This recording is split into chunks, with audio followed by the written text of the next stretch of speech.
Consideramos un deber serio y una obligación ocuparnos de observar las obras maravillosas del Señor en nuestros tiempos. Sí, para realizar una búsqueda diligente más allá y así proclamar a nuestra posteridad algunos de los grandes actos de nuestro Dios. Robert Heming, 1630-1694. Hace algunos años, el Grupo Centinela produjo un documental en video llamado Transformaciones. Enfatizaba la labor maravillosa de Dios en 4 comunidades diferentes. Comunidades cuyos únicos atributos en común eran la disfunción y la desesperación. La recepción del video alrededor del mundo fue tanto sobresaliente como gratificadora. En miles de ciudades estimuló un nuevo apetito por la oración y la unidad. Sin embargo, unos cuantos espectadores tropezaron con la palabra transformación. Se preguntaban cómo se podía afirmar la transformación en lugares en donde persistían manchas sociales. Pero la transformación no es sinónimo de perfección. En este actual mundo caído, no hay comunidades perfectas. La transformación está relacionada más exactamente con santificación. Es tanto un estado como también un proceso. Como definamos una comunidad depende de nuestra perspectiva. Está el proverbial vaso medio lleno o medio vacío. Creo que la distancia de una comunidad a la perfección es menos importante que la distancia que ha avanzado desde su estado anterior. La transformación de una comunidad no se relaciona con grandes reuniones ni con el crecimiento de la iglesia. Tiene que ver con el impacto tangible que el Evangelio puede tener sobre una sociedad en sí. Cuánto dure la condición depende de la comunidad individual. Nuestro ministerio aquí en el Grupo Centinela es sembrar semillas de esperanza, inspirar confianza en Dios y crear un anhelo más grande por su presencia. Y tengo la confianza que la presentación a continuación hará justo eso.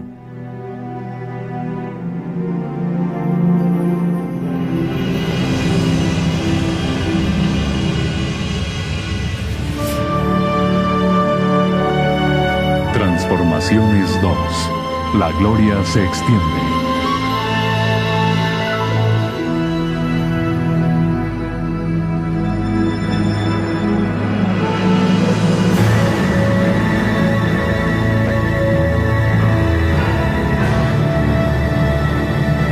El dominio y la admiración pertenecen a Dios.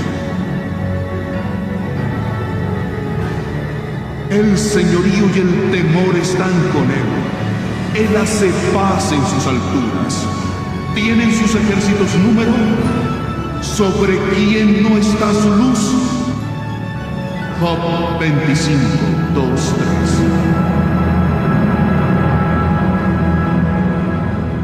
3. ¿Qué es el hombre para que tengas de él memoria? ¿Y el hijo del hombre para que lo visites? Salmo 8:4.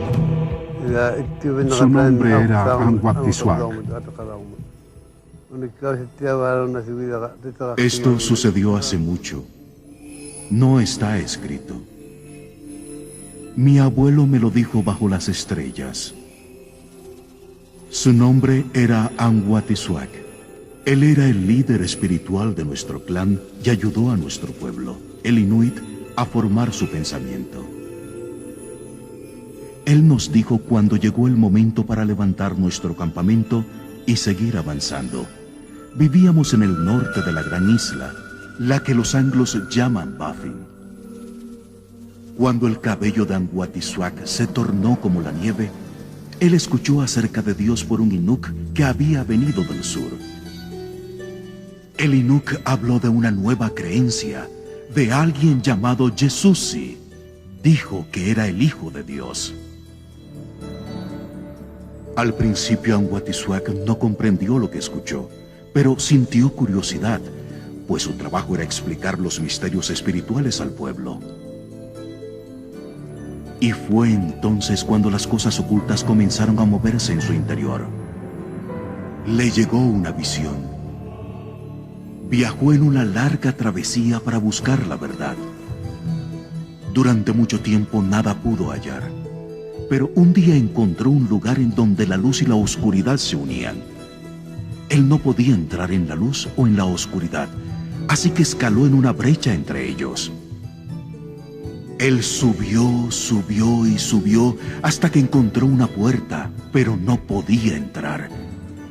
Y así despertó de su sueño. Anguatisuak no comprendió esto. Creía que tal vez la puerta se abriría si seguía al dios del Inuk. Un deseo ardía en su interior y decidió entregarse a esta nueva fe. Hay una manera inuit. Cuando la gente quiere dar su corazón por completo a algo, realiza un ritual. Así que Anguatisuak pensó en matar a una foca para que su pueblo pudiese compartir su carne y su sangre. Fue entonces cuando le dijo a su gente: he tomado una decisión. Saldré a cazar una foca. Si esta noche atrapo una, daré mi vida y practicaré este ritual. Pero si no atrapo nada, no lo haré. No había...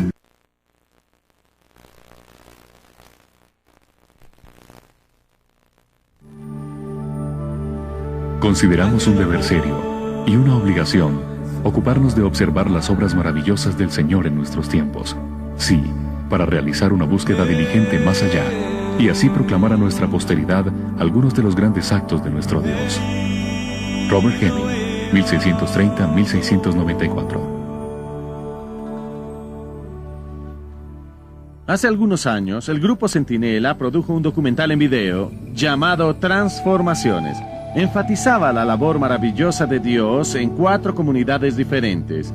Comunidades cuyos únicos atributos en común eran la disfunción y la desesperación. La recepción del video alrededor del mundo fue tanto sobresaliente como gratificadora. En miles de ciudades estimuló un nuevo apetito por la oración y la unidad. Sin embargo, unos cuantos espectadores tropezaron con la palabra transformación. Se preguntaban cómo se podía afirmar la transformación en lugares en donde persistían manchas sociales. Pero la transformación no es sinónimo de perfección. En este actual mundo caído no hay comunidades perfectas. La transformación está relacionada más exactamente con santificación.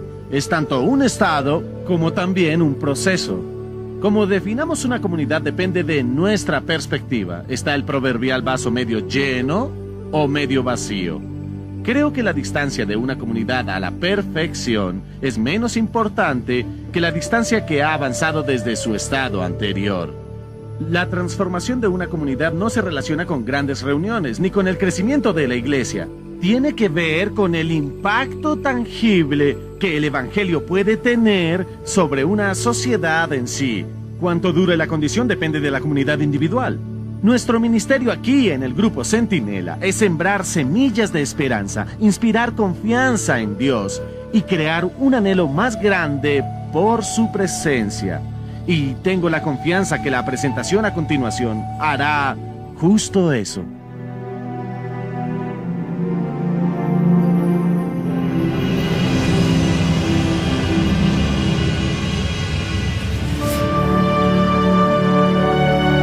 Transformaciones 2. La gloria se extiende.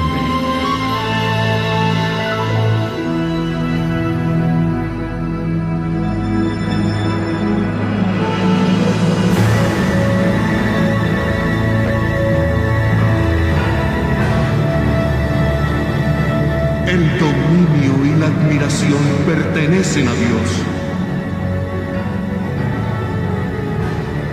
El señorío y el temor están con Él. Él hace paz en sus alturas. ¿Tienen sus ejércitos número? ¿Sobre quién no está su luz? Job 25, 2, 3.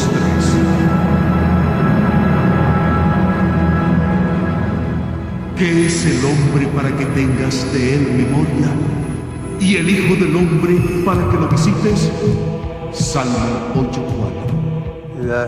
Su nombre era Anguatisuak. Esto sucedió hace mucho. No está escrito.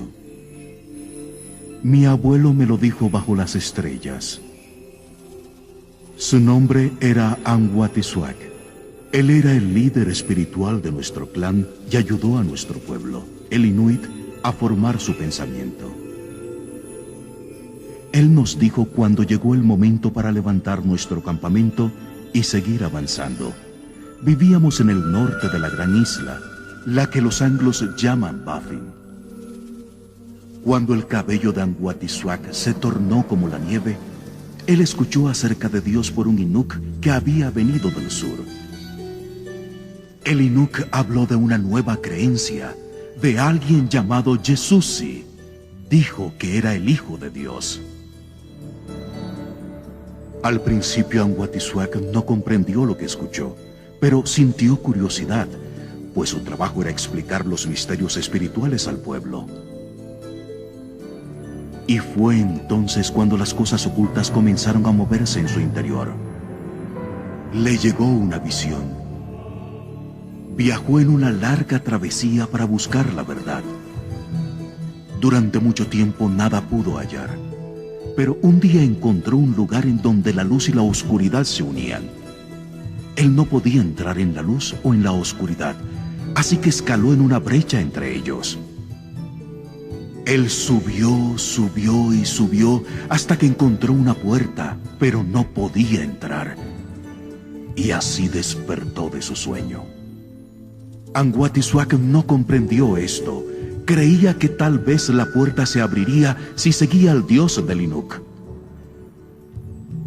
Un deseo ardía en su interior y decidió entregarse a esta nueva fe. Hay una manera Inuit.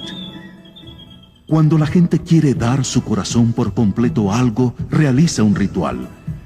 Así que Anguatisuac pensó en matar a una foca para que su pueblo pudiese compartir su carne y su sangre. Fue entonces cuando le dijo a su gente: he tomado una decisión. Saldré a cazar una foca.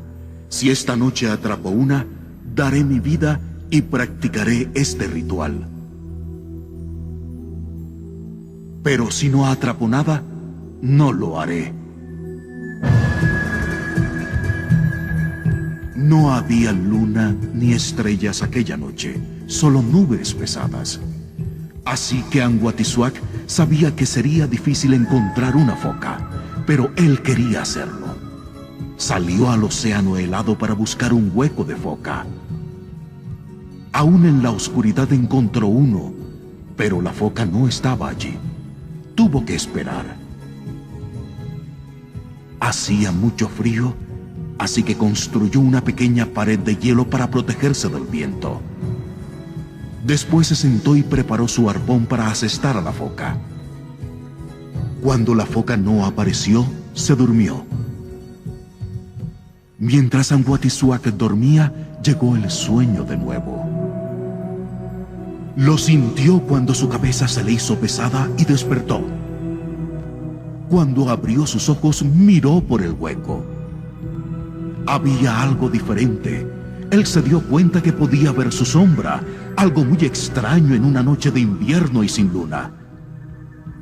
De repente, la zona comenzó a iluminarse más y más, y entonces los vio. Anguatisuac vio tres seres que parecían tener alas. ¡Alas! Descendían entre las nubes. No hablaron, pero Anguatisuac sabía por qué habían venido. En cuanto se fueron, una foca salió del hueco.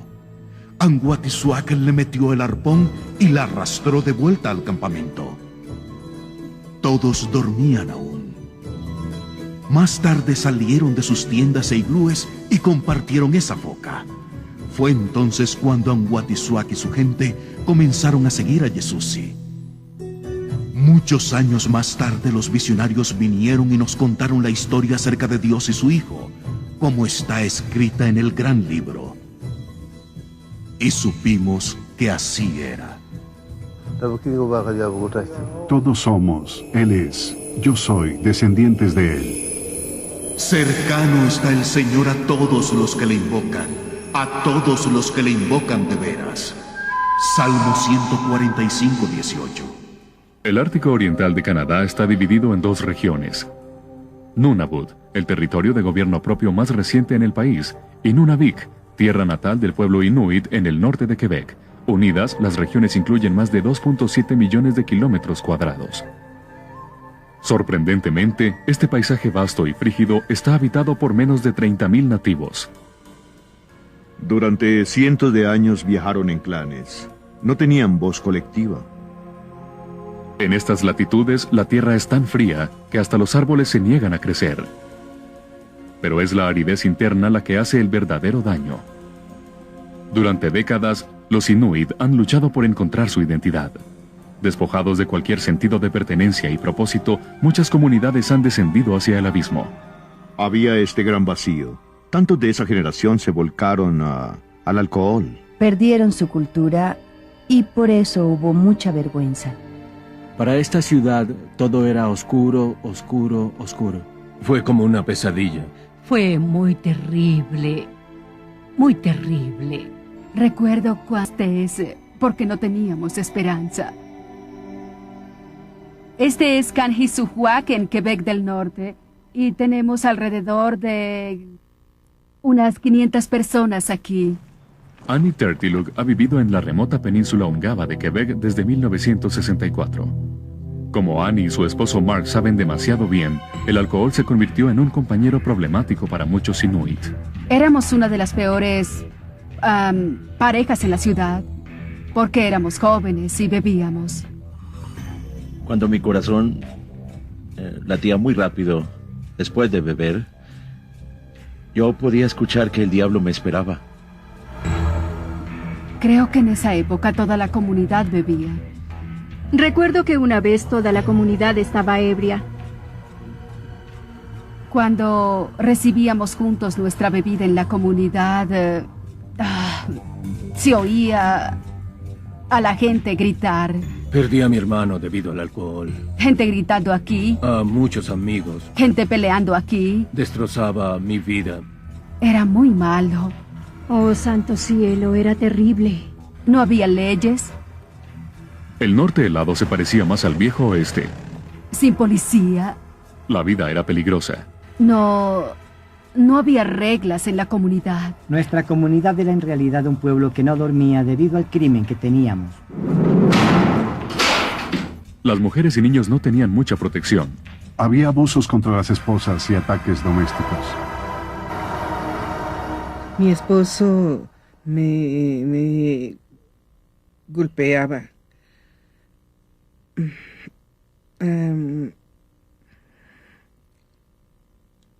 Fue un tiempo difícil. Como muchas esposas inuit, Ejuka Pinguatuk tuvo que equilibrar relaciones con las tareas de supervivencia ártica. No ha sido fácil. Me convertí en cristiana mientras él cazaba y me golpeó por eso. Los abusos sexuales eran otra consecuencia del siempre presente alcohol. La hija de Ejuka, Alice, recuerda el temor que se manifestaba en cada mujer joven. Todos teníamos que protegernos muy bien del abuso sexual. Cuando era joven fui violada. Ese hombre estaba ebrio. Y después que ocurrió eso, ya no me gustaban los hombres. Fue terrible. Mi vida era terrible. Las heridas eran profundas. Y con frecuencia se abrían de nuevo.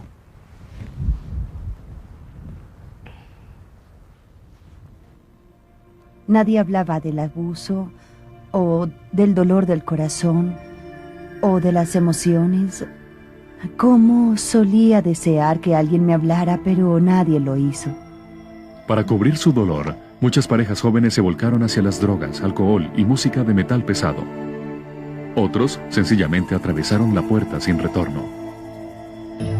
Yo tenía un espejo grande en mi cuarto y atraía demonios. Mi hermana tenía 22 años cuando se suicidó. Ella se ahorcó. En el lado de la bahía Hudson del Quebec Ártico, la comunidad de Povimituk, o POV, como lo llaman los lugareños, tiene su propia historia que contar. No comenzó bien. Hacia el verano de 1991, las condiciones en este apartado lugar eran tan severas que un equipo de televisión de la CBC fue traído para investigar. Sus perturbadores hallazgos fueron emitidos ese septiembre en la revista de Noticias Nacional de Canadá, El Periódico. Algo está sucediendo en Povimituk. Un cúmulo de suicidios y de lesiones autoocasionadas entre los adolescentes tienen a la comunidad... La historia, llamada Verano Mortal, duraba casi 17 minutos. El octavo suicidio de un adolescente en este año. Una estadística espantosa. Más de 20 veces el promedio canadiense. Harry Tulugat, padre de 5. Lo primero que viene a la mente no es ¿qué puedo hacer?, sino ¿por qué? ¿Por qué? Yo estaba allí ante el horror que se sentía y que se expresaba en ese momento. Y afuera de la arcada, cada mañana, las drogas favoritas en el lugar, solventes y lubricantes. Sufríamos una enorme epidemia de suicidio de la juventud. Los certificados mortales codifican fríamente la cosecha de este año espantoso. Parecía que había un suicidio cada mes.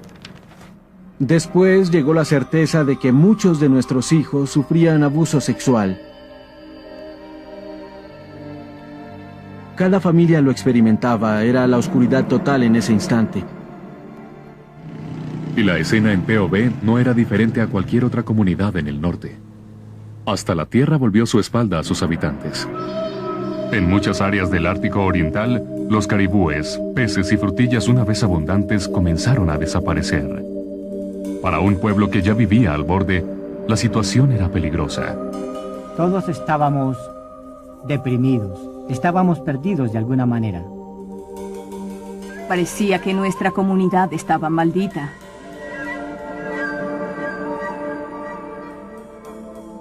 Mientras parecía a algunos que Dios había abandonado a los descendientes de Anguatisuac, en realidad era Dios que buscaba restablecer la relación. 60 años después de que Dios revelara su gloria a Anguatisuac, Él envió un segundo emisario al Ártico Oriental. Y este tenía el nombre de Canónigo John Turner. Recibió su Biblia cuando estaba en la universidad. Las notas que John Turner dejó en su Biblia son reveladoras. A menos que un hombre deje subrayado todo lo que tiene, no podrá ser mi discípulo. Turner comenzó su ministerio en medio de los Inuit, a finales de la década de los años 20. Bajo la providencia de Dios, su tarea le llevó a las playas mismas en donde Anguatisuac había conducido a su pueblo a una nueva alianza. Solo 2 instituciones precedieron la llegada de Turner a Pond Inlet: la Real Policía Montada de Canadá y la Compañía de la Bahía Hudson. Pero la pequeña comunidad se convertiría en una importante bahía espiritual. Cuando lo conoció, Joan Hobart estaba viviendo en Inglaterra, la ciudad natal de John Turner. Él estaba con permiso militar en casa y compartió en su iglesia.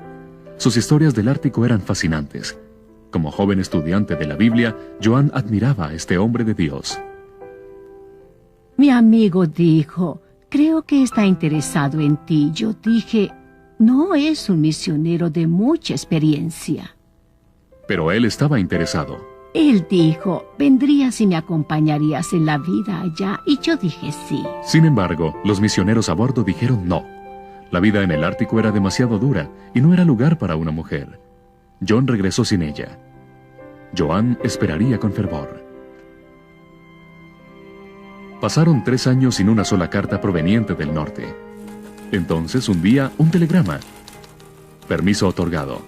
Trae anillo, torta y vestido de boda.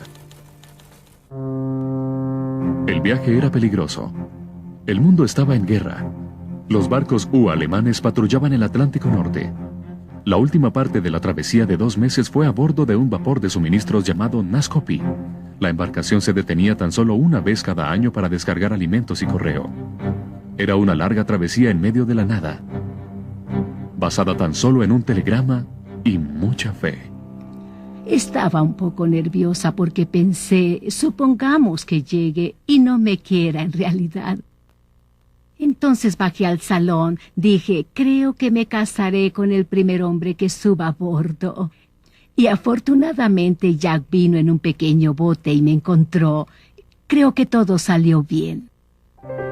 Ella y Jack, como ella le llamaba, se casaron esa tarde. Pasaron su luna de miel en un iglú que construyeron juntos. Como recién casada, Joan aprendió cómo utilizar un fogón de carbón, cómo derretir hielo para hacer agua y cómo formar un hogar a 40 grados bajo cero. Tuve que aprender a cocinar foca. No era muy buena al principio. ¡Oh, Dios! Los alumbramientos y los cuidados médicos eran estrictamente al estilo doméstico, pues el hospital más cercano estaba muy lejos.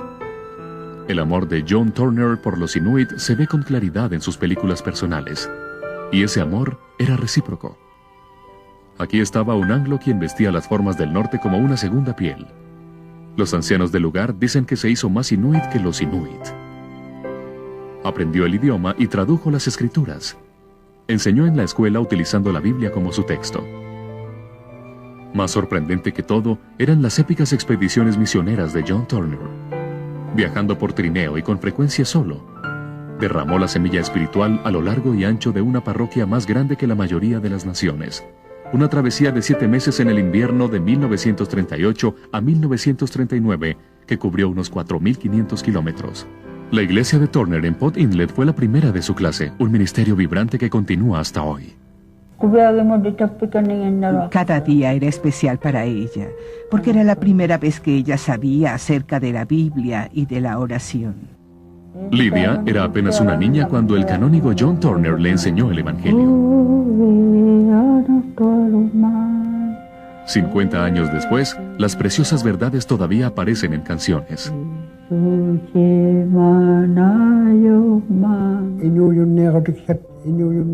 Cornelius Nutugag creció con recuerdos de una próxima gloria. John solía decirnos, hay vida después de la muerte. Es muy hermosa y se llama cielo. Turner era el hombre de Dios en el Ártico, pero el cielo del que predicaba no se encontraba tan lejos. El rifle se disparó y cayó hacia atrás. Al regresar de un viaje de cacería, vio a un niño que luchaba con una pesada carga de hielo. Cuando se agachó para ayudarle, su rifle se resbaló de su hombro y se disparó. Entró por aquí hasta la parte atrás de la cabeza. El esfuerzo para llevar a Turner a un hospital llegó a las primeras planas internacionales. Soldados llevando medicinas saltaron en paracaídas para estabilizar al ministro mal herido. A medida que la parálisis comenzaba, Joan era la enfermera de John día y noche, bañándolo, volteándolo, aplicándole inyecciones. Ella tenía 2 niños y un embarazo de casi 8 meses. Pasarían semanas antes que el hielo pudiera soportar el aterrizaje de un avión de rescate. Los soldados inquietos y hambrientos eran ahora un peso más para Joan.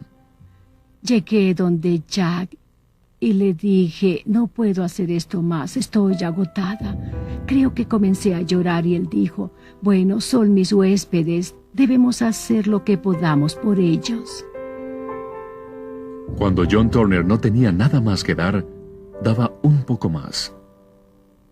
Los Inuit en medio de su llanto rodeaban a los Turner mientras se dirigían hacia el lago helado. Aunque John apenas podía hablar, los lideraba en la oración. Poco tiempo después, el canónigo John Turner murió en un hospital en Winnipeg. 3 semanas después de su sepelio, su tercera hija nació. Joan la bautizó Fe. El otro día hallé la Biblia de mi padre entre los libros de mi madre. Aunque Fe nunca conoció a su padre, él no es un extraño. La hojeaba y me encontré con esto que escribió en la parte posterior. Decidí que a partir de aquel momento no buscaría aprobación alguna, excepto a Dios. ¿Comencé alguna vez una vida de felicidad y santidad? Pero desde ese día hasta ahora he estado contento de vivir solo con Dios. Y de esta forma vi en ello cómo era el corazón de mi padre y cómo siguió lo que Dios le había dicho. John Turner murió mucho antes de ir al Ártico. Él sabía que a menos que una espiga de trigo caiga a tierra y muera, sigue siendo tan solo una semilla. Pero si muere, produce muchas semillas. Esa era su visión. Y Joan también la compartía. Tuve una visión de mucha gente joven que venía por las calles cantando himnos y cosas. Era una visión, pero un día será así. Sí, un día sucederá. Como muchos en la comunidad de Pond Inlet, James Ariak se ve a sí mismo como un descendiente espiritual de Anguatishuac y discípulo espiritual de John Turner. La siembra de la palabra alcanzó a nuestros padres y a través de esa siembra, la semilla dio frutos. Algo sucedió en febrero de 1996. A lo largo de Pond Inlet, pequeños grupos de intercesores tocaban al cielo con oraciones para traer avivamiento. Brindando inspiración para este logro, había 2 hombres con grandes corazones y rodillas desgastadas: el evangelista ártico Billy Arnacook y el pastor local Moisés Kayak. Fue cuando la gente condenada se sintió atraída hacia el Señor en gran número. Tenían tanta condenación que sintieron que tenían que limpiar sus casas. Los caminos de herradura que conducían a la vieja iglesia de John Turner de repente se vieron congestionados con desesperadas personas de la ciudad. Parecía que todos querían deshacerse de sus drogas ilícitas, pornografía y música de metal pesado. Llegaban como una inundación. Teníamos un gran bote, un bote de basura donde cada noche frente al altar lo llenaban, seguían llenándolo y llenándolo. Cada noche iban al basurero y lo quemaban. Después de 5 noches, el basurero estaba lleno. A medida que líderes de la comunidad consideraban incinerar los objetos que quedaban, ellos recibieron apoyo de una fuente inesperada: la Real Policía Montada Canadiense. Tenían una fogata, aproximadamente allá en donde está el témpano. La Real Policía Montada brindó hasta apoyo logístico. Dijeron, podemos hasta brindar gasolina para quemar la basura. Casi toda la comunidad vino para la quema.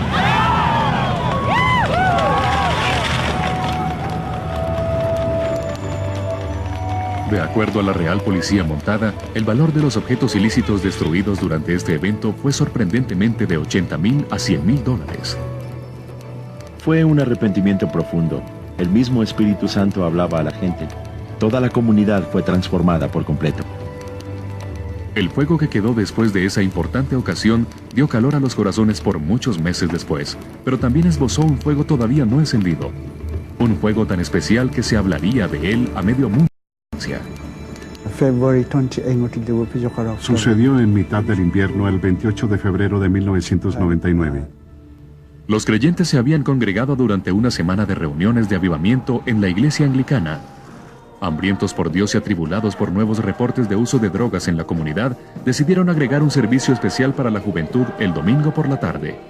Entre quienes lideraban esta reunión estaban el pastor Moisés Kayak y sus colegas del ministerio Joshua y James Ariak, todos nietos del portador original de la antorcha, Anguatishuac. Se ofreció una invitación para los jóvenes que sintieron que querían acercarse a Dios. Louis Ariak, líder de la congregación, oraba por la juventud que se había reunido alrededor del altar. Me sentí tan cerca de Dios. Él me daba ese versículo que dice: benditos los puros de corazón, porque ellos verán a Dios. Algo comenzó a suceder que se salía de nuestro control. Un ruido empezó a sonar. Sí, comenzó suavemente. Casi no se oía. Seguía funcionando el equipo de doble cassette utilizado para grabar el servicio. Casi de inmediato quería que el ruido parara. Pero seguía aumentando. Y empecé a notar que la gente estaba nerviosa. Era tan fuerte, tan fuerte. Era tan alto que todo comenzó a temblar. El fuego me atravesó. Sonaba como un jet. Todo comenzó a temblar. Yo comencé a temblar. Me dije, no hay jets en Pond Inlet.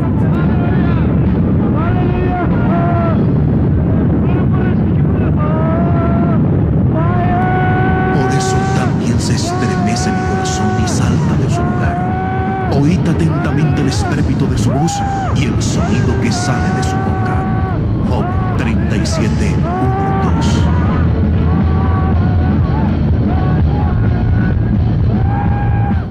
1-2. 18 meses después de esta visita extraordinaria, era evidente que el momento todavía tenía poder.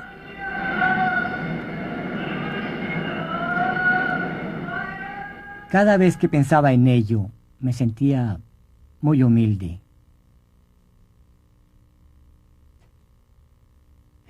Pensando que Dios Todopoderoso puede visitarnos. Oh, Dios. Cuando el pastor Moisés Kayak escuchó por primera vez el rugido grave, se acercó al panel de control de sonido de la iglesia para ajustar los controles. Probé esto, aquello y no se detuvo. Cuando todos estos esfuerzos fallaron en corregir la situación, él rápidamente se volvió hacia el control principal. Cuando esto también falló, cerró el sistema por completo. Sin embargo, el sonido y la grabación continuaban. No ha debido grabarse. Es solo por el milagro de Dios. Él se sintió completamente humilde, al punto en que quería continuamente presentarse ante Dios, arrodillarse y a través de la oración, pedir limpieza del corazón para ser puro para Él.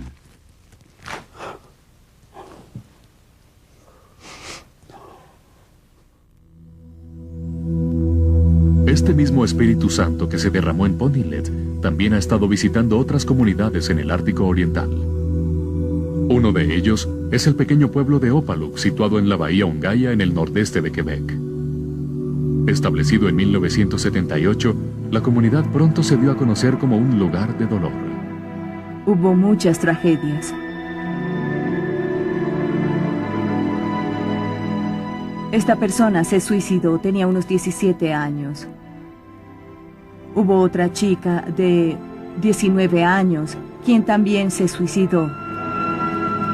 Lo que hicimos fue orar por nuestra comunidad, rompimos la maldición en nuestra comunidad. Los resultados fueron tanto inmediatos como tangibles.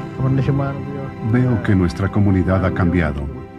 Me doy cuenta que desde nuestra oración aquella vez hemos sido liberados. Ahora somos felices. La profesora de escuela, Maggie Alpatak, es el típico dínamo humano, atestiguando su amor por Cristo en cada oportunidad. Desde que soy cristiana, siempre quiero compartir mi corazón con los niños. Siempre les pregunto, ¿tienes al Salvador en tu corazón? La influencia del Evangelio es extensa y poderosa en los salones de la clase de Opaluk. Comenzamos esta mañana con la oración de nuestro Señor. Sylvie Susie, del sur de Canadá, es una profesora secular por contrato. Creo que la mayoría de los niños son muy religiosos. De acuerdo a Maggie, esa descripción puede ser limitada. Todos han sido salvos. Todos han nacido otra vez. Ese es 40% de la población actual de Opaluk y todo su futuro. Las cosas también progresan en POV. El residente de mucho tiempo y pastor del lugar, Elias Isalualuk, es testigo feliz del cambio. En 1996, esta comunidad revivió. Revivió gracias al Señor. La comunidad entera era verdaderamente sorprendente. Una vez más, una clave importante fue la oración unida y ferviente. Tener un corazón abierto a Dios fue lo único necesario. Y después el Espíritu Santo se derramó sobre la comunidad. Y los lamentos en la iglesia.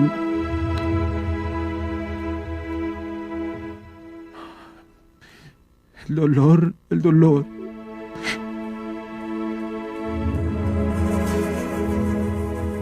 Todo ese dolor se elevó como incienso ante Dios. Y los cielos se abrieron. Veíamos resultados, muchos resultados, buenos resultados. El nivel de suicidios ha descendido por completo. De hecho, el crimen a todos los niveles ha disminuido. Tenemos un Dios todopoderoso y misericordioso, y las familias se han estado sanando durante estos últimos 6 o 7 años. Ha sido maravilloso ver el movimiento de Dios en nuestra comunidad. Aunque es tentador detenerse para celebrar el trabajo de Dios en POV y Opaluk, la historia no termina allí. Maravilloso ver cómo Dios se mueve. No solo en POV, sino en todas las comunidades. Desde que la gente comenzó a salvarse, es una historia diferente. La hoja de mi vida está limpia, gracias a Jesús. Fíjense, Dios está salvando a esta gente que creíamos que nunca podría ser cambiada. Lo encontré. Es un gran Dios. De verdad hallé un gran Dios. Los corazones y las relaciones han sido sanados. He visto hombres arrepentirse públicamente por haber abusado de sus esposas e hijos. Mi esposo me ha ayudado en este momento. Él ha cambiado mi vida. Muchas personas han sanado de estas heridas, en especial mujeres. Dios las está utilizando hoy. Dios está cambiando comunidades. Jesús fue la respuesta a todos sus problemas. Comunidades completas, es sorprendente. No toda comunidad en el Ártico está al mismo nivel, pero creo que ahora no hay una en donde no esté sucediendo algo. Todo cambió, sencillamente todo cambió. Está extendiéndose por todas partes. El fuego del Señor se extiende. Puedes visitar cada comunidad, te pueden decir la misma historia. Huactec, Kanutsukohotso, Kayutsujuak, and Kujuak, Aupalo, Bubuntuk, Norsalite, Clyde River, Arctic Bay, Ponilet, Lake Hopper, Testiyak is starting, Call Hopper, Gansualajuk is starting. Oh. Lo que veo es muy hermoso. El Evangelio también ha comenzado a infiltrarse en la arena política. De acuerdo a Roger Armbruster, misionero durante mucho tiempo en el Ártico, Dios está creando a una nueva generación de líderes nativos que no es tímida para declarar el gobierno de Cristo. Este mazo está hecho con el colmillo de un narwhal.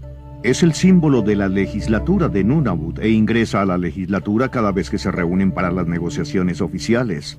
En un papel dentro de este mazo está escrita la oración del Señor. Venga a nosotros tu reino, hágase tu voluntad así en el cielo como en la tierra. Algunos alcaldes han abierto sus cámaras de consejo para reuniones de oración 2 veces a la semana. Ellos saben que esta reunión sin Dios no será buena, así que Él siempre está incluido en todo.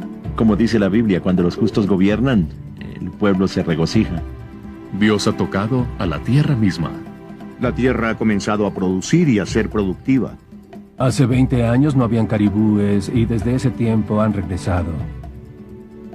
Hasta los peces en los lagos comienzan a aumentar y la tierra está comenzando a producir pequeñas plantas. Estamos tan bendecidos.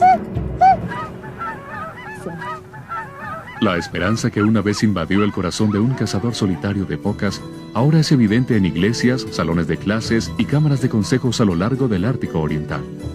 Es un recordatorio que el amor de Dios no es solo profundo y persistente, sino también lleno de propósito.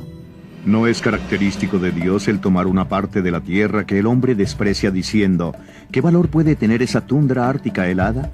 Y Dios dice, utilizaré esa parte de la tierra para glorificarme. Una vez tuve una visión de gente joven cantando y alabando al Señor en las calles. Algún día pasará. Sucederá un día. Escucha, voz de tus atalayas. Alzarán la voz, juntamente darán voces de júbilo, porque ojo a ojo verán que el Señor vuelve a traer a Sion. Isaías 52.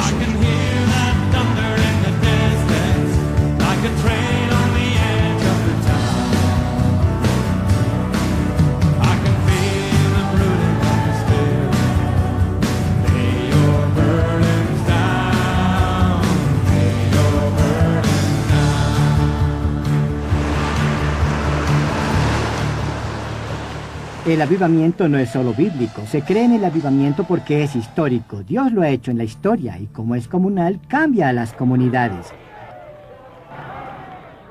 Y como es práctico, cambia a la gente, renueva a la gente. Y como es espiritual, cambia todo el tono espiritual eliminando el pecado y el crimen. Por supuesto que es lógico que todo esto suceda.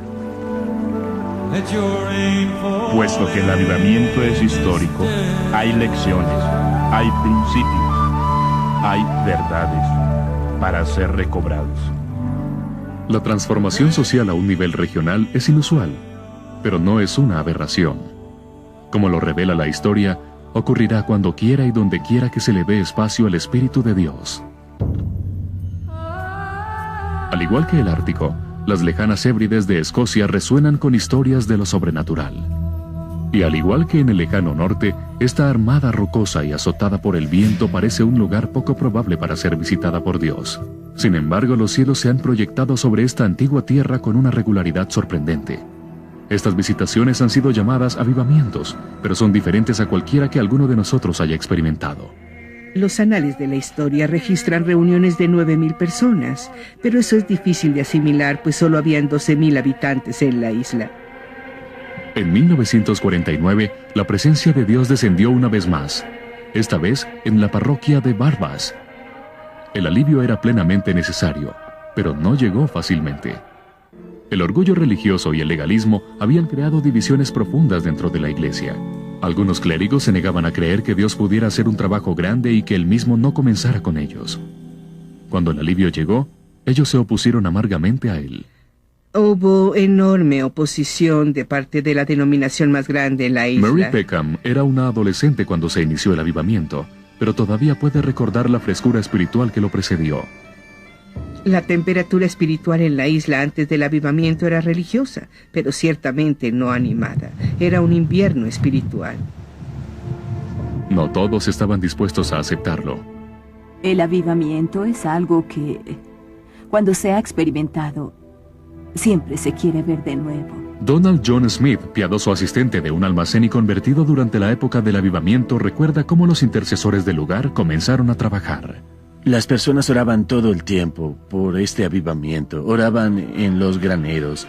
Se escuchaba la oración.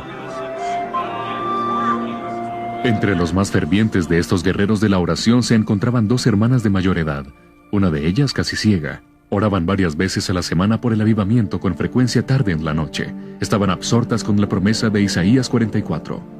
Porque yo derramaré agua sobre el sequedal y ríos sobre la tierra árida. Una de ellas no podía salir de casa y se encontraba en su lecho. Yo solía leer la Biblia y solía orar con ellas, y se sentía la presencia del Señor. Ellas conocían a su Señor.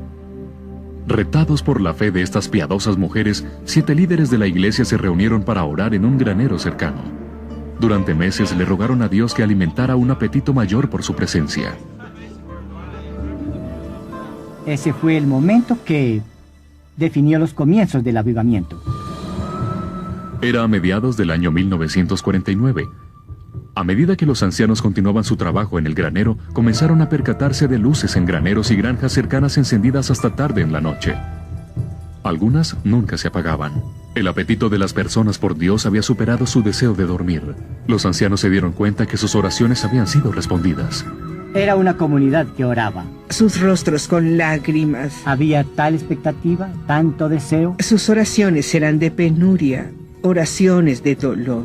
Tanto anhelo que Dios viniera. Y Dios respondió. Sin nada más que lo demorara, Jehová se acercó. La noche previa algo muy significativo había sucedido. En la atmósfera de la casa había algo bastante extraño, casi fantasmagórico.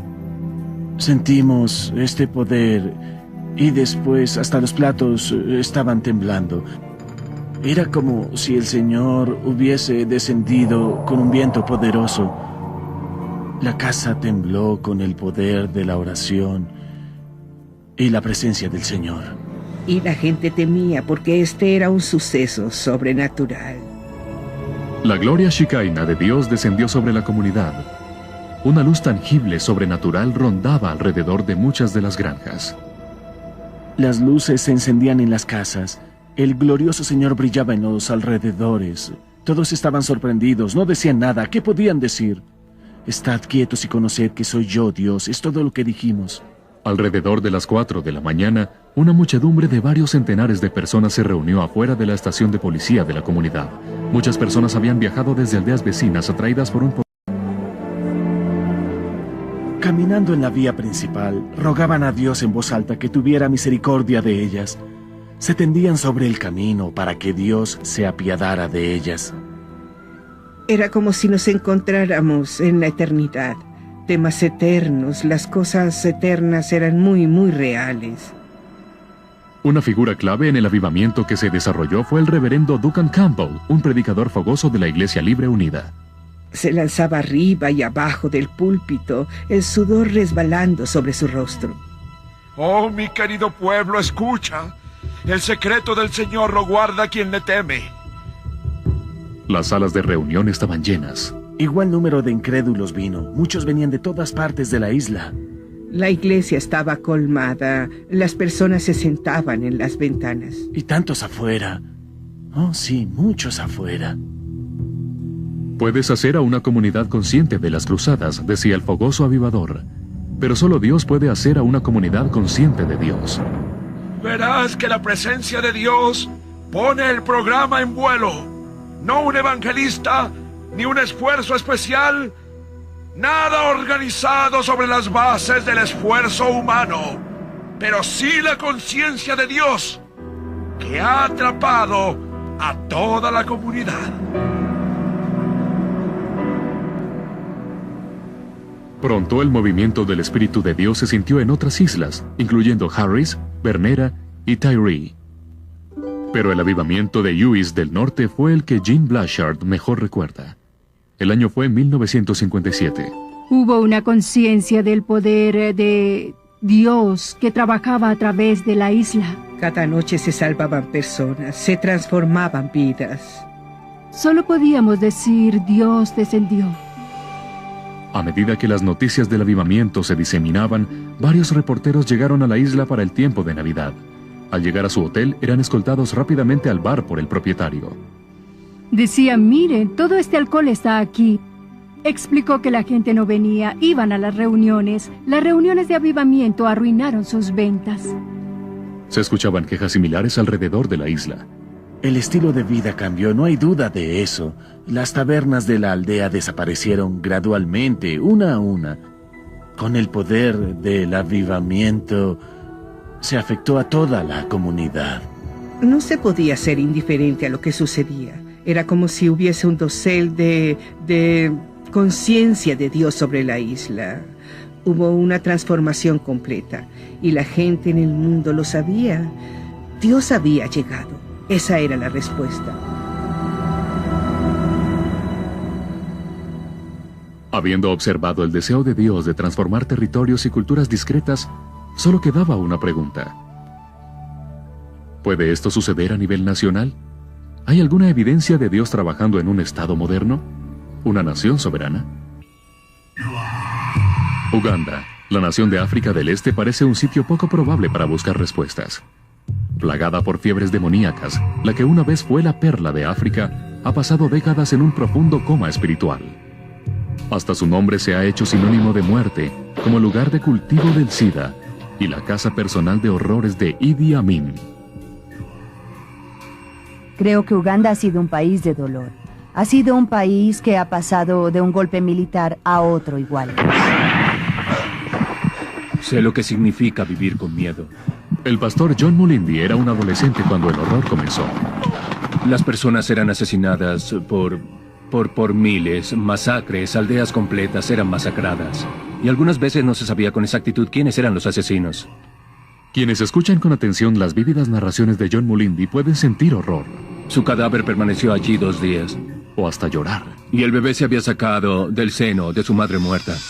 Pero ellos siempre recordarán. No podíamos reconocer contra qué combatíamos.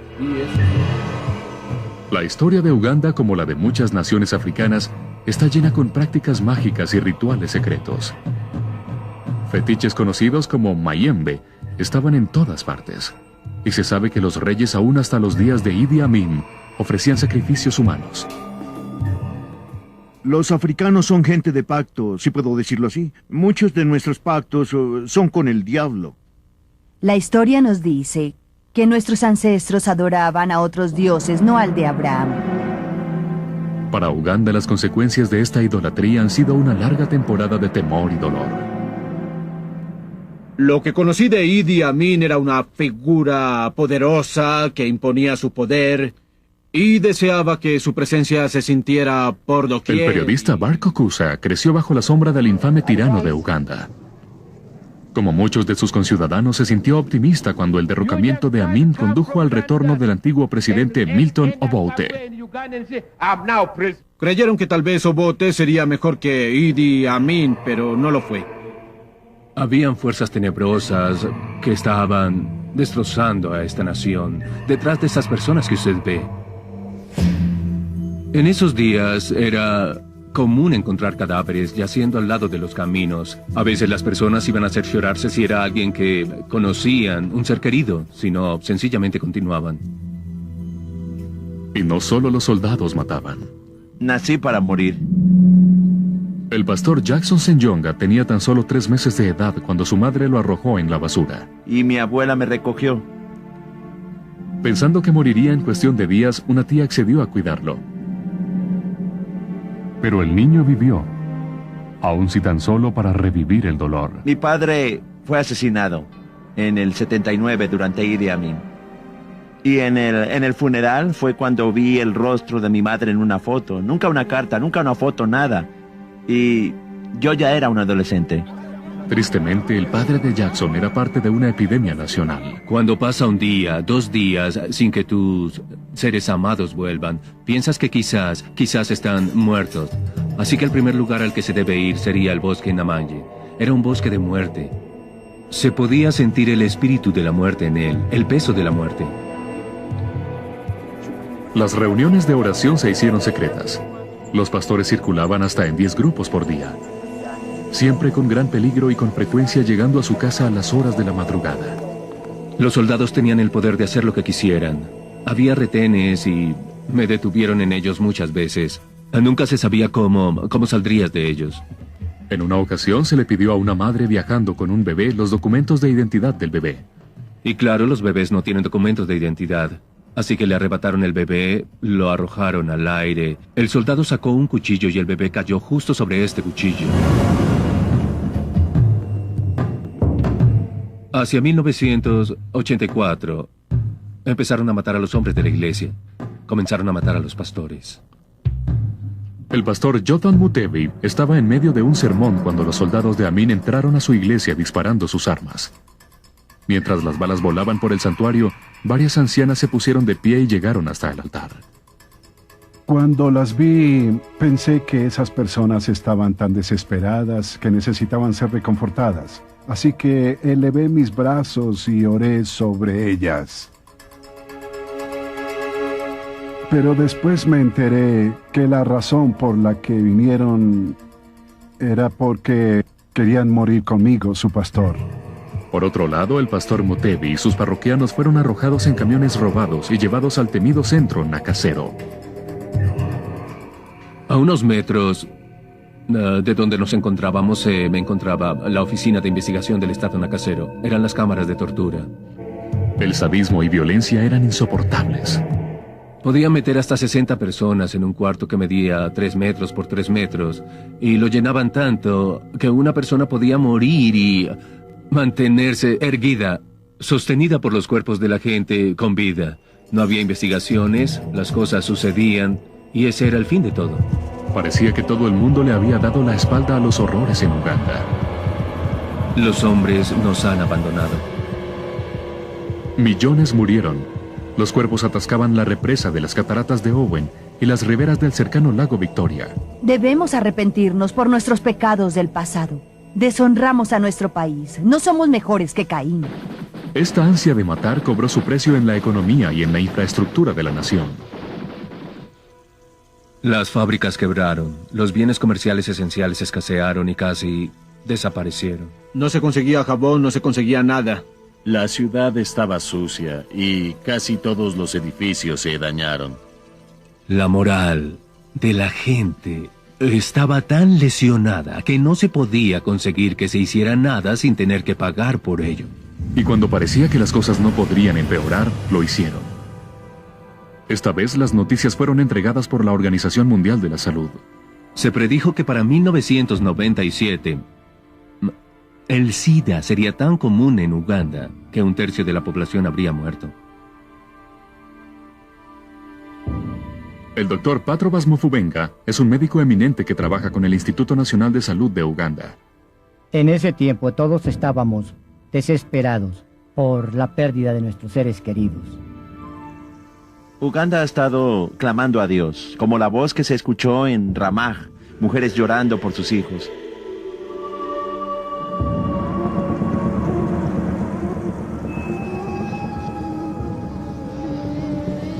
Se hizo muy común un dicho que decía: el Dios de Uganda se ha ido a dormir.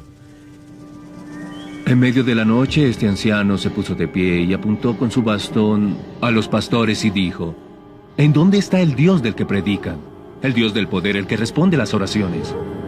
¿Qué le ha hecho a Uganda ese Dios? Parece que Dios nos odia. Invoqué en mi angustia al Señor y Él me oyó. Desde el seno del Seol clamé y mi voz oíste. Entonces dije: desechado soy de delante de tus ojos, mas aún veré tu santo templo.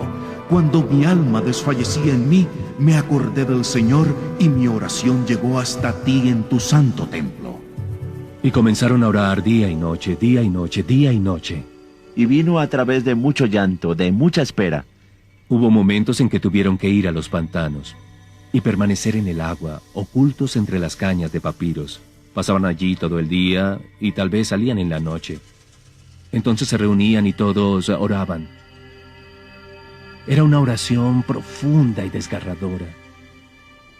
Yo soy el hombre que ha visto aflicción bajo el látigo de su enojo. Todos nuestros enemigos abrieron contra nosotros su boca, hasta que el Señor mire y vea de... Buscaré a Dios hasta que Él responda a mis oraciones. Y si no va a responder, prefiero morir buscándolo. Esto recapacitaré en mi corazón, por lo tanto esperaré. Por la misericordia del Señor no hemos sido consumidos, porque nunca decayeron sus misericordias. Nuevas son cada mañana, grande es tu fidelidad. Y la presencia de Dios descendía a medida que la gente clamaba a Dios. Se manifestaría al ojo físico como una nube pesada de neblina colgando sobre la gente.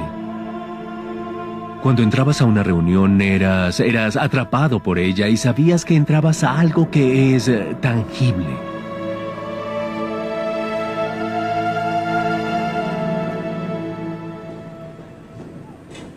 Hace 15 años, este era uno de los lugares más peligrosos en toda Uganda.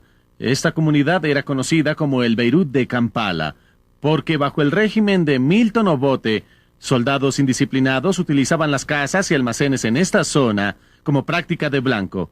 La desesperanza colgaba sobre esta comunidad como una frazada mojada. Fue a este lugar al que Dios condujo al joven evangelista de Uganda llamado Robert Kayanja. Estaba acompañado por 6 intercesores.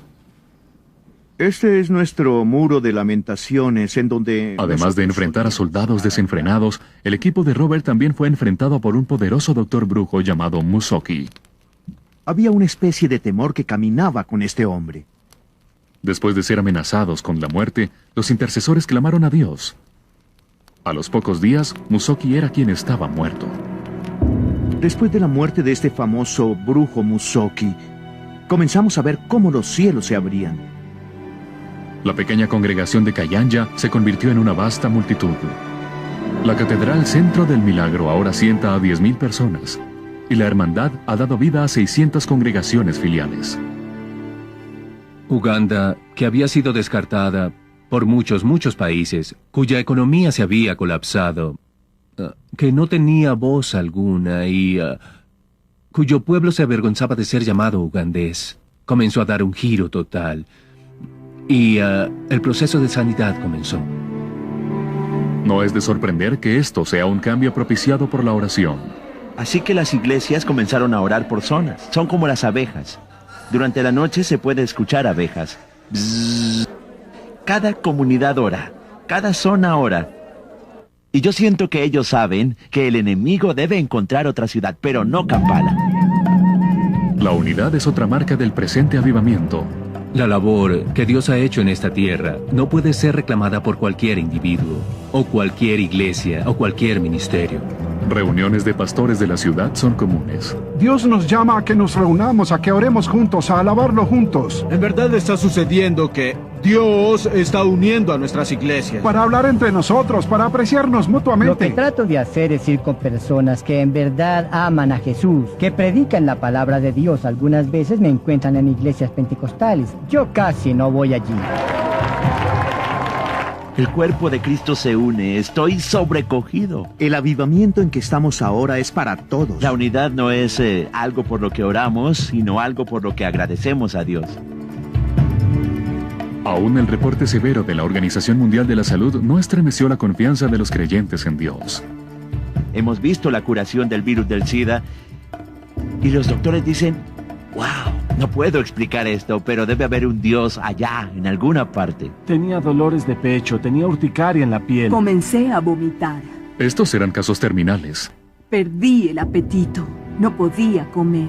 Personas con el SIDA completamente desarrollado. Adelgacé mucho, como una vara y entonces... Después de orar, muchos sintieron la mano de Dios. Y escuché que algo estaba cambiando en ese preciso momento. Esa misma noche, el poder de Dios descendió.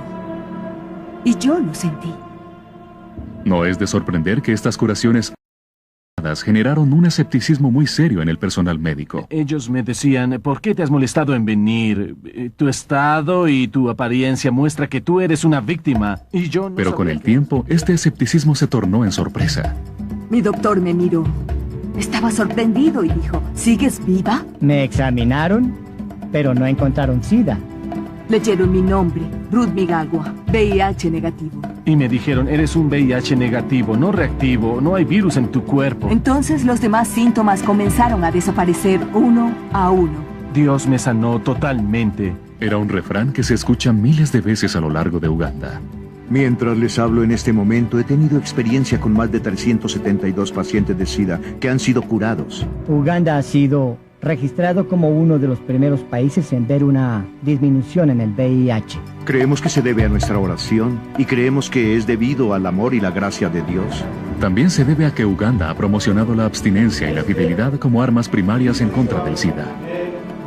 Prometí ante ti que si me curabas, se lo diría a todas las personas. No moriré, sino que viviré y contaré las obras del Señor. El poder de Dios también se ha manifestado en la arena política. Creo que Uganda está en un nuevo comienzo político. En su sentido divino del tiempo, Dios trajo el liderazgo. Dios comenzó a poner gente en su lugar. Dios está trabajando en este país.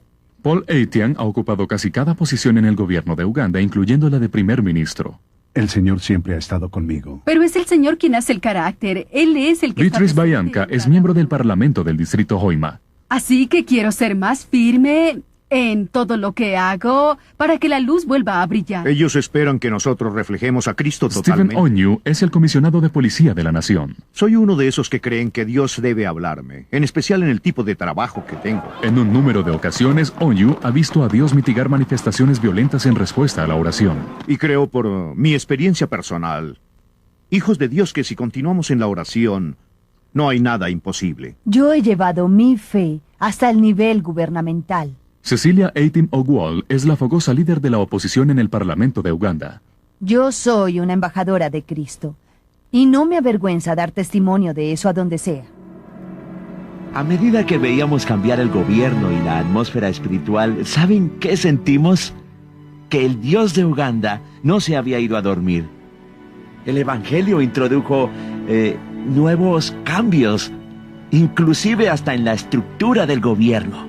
Ahora tenemos un nuevo ministerio llamado el Ministerio de Ética e Integridad, y eso no lo teníamos. Dios me puso en esta posición. Dios necesitaba a una persona fuerte para una tarea ardua. Y cuando luchaba por nacer de nuevo, yo le dije, quiero que me tomes, como hiciste con Saulo en el camino a Damasco. Y él lo hizo. Miriam Matembe recuerda el día que se paró frente al presidente y su gabinete para explicar su portafolio. Sus palabras fueron proféticas. ¿Recuerdan la historia de los hijos de los israelitas? en la esclavitud. Y como Moisés los guió a la tierra prometida, aquí estoy. Soy el Moisés de Uganda. El Señor me ha nombrado aquí para sacar a Uganda de su conducta cinética, de su decadencia moral, de su corrupción hacia la dirección correcta. Como puente del río que una vez llevó al joven Moisés a su destino, Uganda está de nuevo camino a la historia. Y la travesía en ninguna parte es más evidente que en el plan agresivo del gobierno para construir ética e integridad en los empleos públicos. Sabía que la batalla era muy dura y difícil, pero el Señor está conmigo. Hoy hay mucha corrupción en Uganda. Pero si vemos atrás, ¿cómo era hace unos 15 años? Es algo incomparable. La juez Julia Sebutendi es una fiscal especial nombrada por el presidente, una cristiana ferviente. Su reputación libre de corrupción ha traído nueva energía y credibilidad a su campaña. Ha sido un impacto para toda la nación. La gente ha temblado, aún los más importantes. Estos archivos están llenos para refrescar nuestra memoria. Ella es lo que es porque nació de nuevo, porque ha defendido su terreno. Ver que hoy las personas regresan al lugar de integridad es sorprendente. Hemos visto a Dios hacer grandes cosas. Hasta el promedio de crimen ha descendido en un 50%. No es sorprendente que esta nueva actitud tenga un efecto en la economía nacional. Mientras las cosas siguen siendo duras, hay señales positivas por todas partes. Se había anunciado que la economía colapsaría y no ha colapsado, sino que se ha ubicado entre las 3 de más rápido crecimiento en África. Y las iglesias de Uganda crecen aún con mayor rapidez que su economía.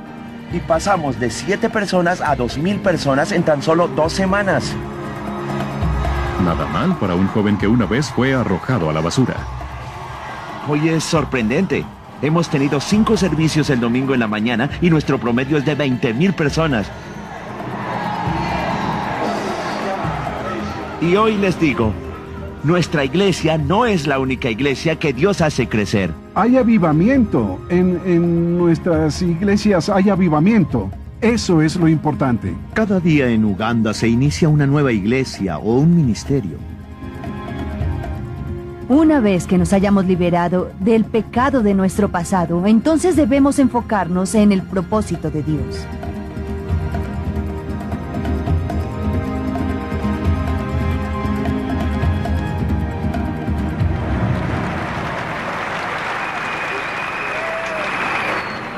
En vísperas de Año Nuevo en 1999, Uganda se unió al resto del mundo en la celebración de la llegada de un nuevo milenio. Pero la celebración de Uganda tenía un carácter especial. Su mano invisible nos ha movido y ha dado forma a nuestro destino. 10 semanas antes, la primera dama Janet Museveni había invitado a varios líderes de iglesias a una reunión. Y cuando ella llegó nos dijo que había tenido una visión. Ella expresó: a medida que ingresamos en el nuevo milenio, no podemos organizar un tiempo de acción de gracias a Dios por la forma en que nos ha guiado a través de este periodo. Quiero decir que ella había solicitado que dedicáramos oficialmente de nuevo la nación a Dios. Buenos días para todos y feliz Año Nuevo. Así que en la presencia del presidente y de la primera dama, hicimos un pacto con Dios entregándole la nación durante los siguientes 1000 años. Renunciamos a la idolatría, brujería y satanismo en nuestra amada tierra. La alianza, que incluía las firmas del presidente y de la primera dama, era sorprendentemente explícita. Somos conscientes de haber puesto a otros dioses antes que a ti, Señor, y que los hemos adorado. Se leía como un pasaje del Antiguo Testamento. Hacemos un pacto por nuestra nación Uganda, para los propósitos de Dios y del Señor Jesucristo. Amén.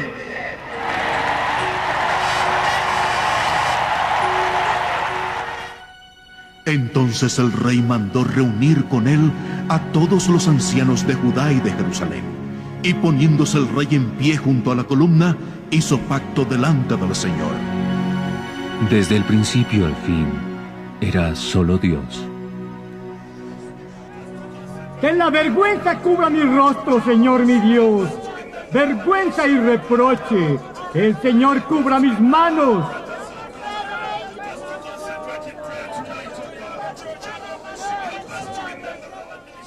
Observando estas asambleas fervientes, uno es confrontado por una ironía gloriosa.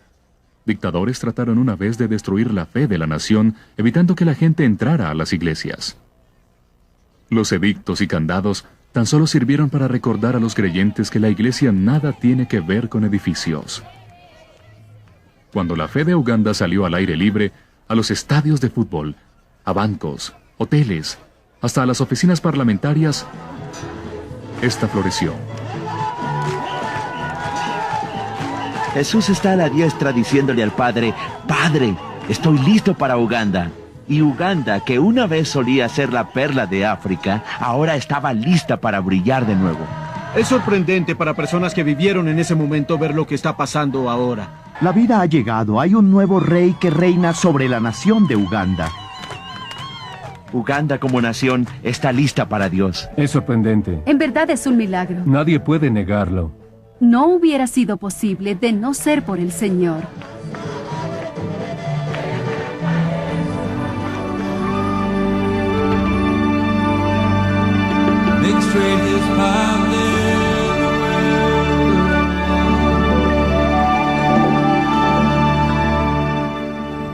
Para quienes preguntan, ¿por qué Dios se movió tan poderosamente en estas regiones en particular? La respuesta es sencilla. Fue invitado. Creo que para que un espíritu de avivamiento funcione en un país, debe ser invitado. Y la gente debe querer tener ese espíritu. Es la clase de deseo que anhela profundamente al Señor. La gente está orando. Busca a Dios con la certeza que la venida de Dios a nosotros es la única forma para salir del desastre. Que Dios limpie la sociedad. Que Dios haga todas las cosas nuevas. Si se humillare mi pueblo. Primero debemos ser humildes bajo la mano poderosa de Dios. Si se humillare mi pueblo. Solo podemos mover el espíritu con nuestra oración. Que haya oración en cada área de la tierra, en cada ciudad, en cada aldea, en cada iglesia. Si se humillare mi pueblo. Señor, te necesitamos. No podemos lograrlo solos, pero ven a nosotros, ven a visitarnos. Si se humillare mi pueblo. Hay un precio a pagar por el avivamiento, la oración, las lágrimas de arrepentimiento. Padre, oramos para que puedas realizar la cirugía en los corazones de la gente, Señor. Nuestro corazón le interesa a Dios, más que cualquier cosa. Retira el corazón de obstinación, el corazón de la incredulidad. Él se siente atraído por los puros de corazón. Y Padre, danos un corazón que te ame, gran Señor, mi Dios. Entonces yo iré desde los cielos. Dios escuchará las oraciones de su pueblo, oraciones fervientes. Él las escuchará. Él te escuchará y tú conocerás la fidelidad de Dios. Perdonaré sus pecados.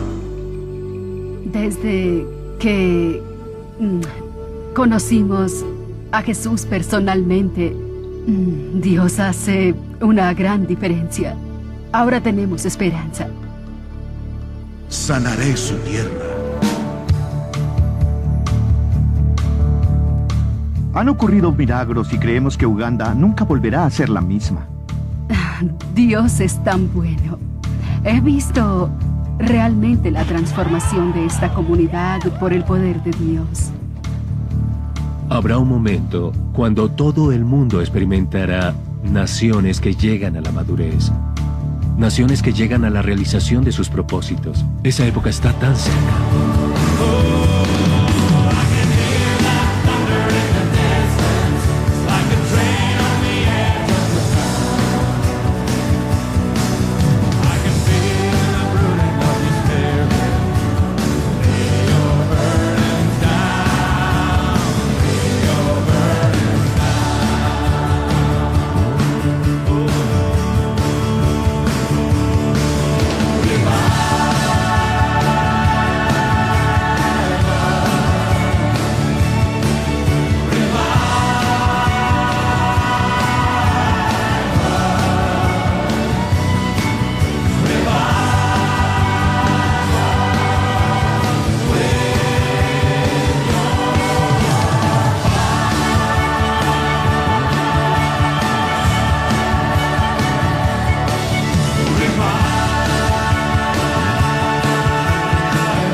Transformaciones 3 empieza contigo.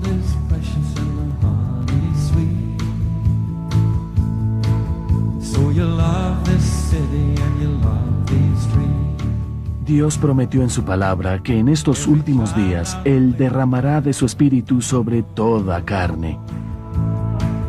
Every baby laying on the bedroom floor. Every dreamer dreaming in their dead-end job. Every driver driving through the rush hour. I feel it in my spirit, feel it in my bones. Cuando ores, no retrocedas. Ora hasta que algo suceda. Empújalo hacia adelante hasta que algo suceda.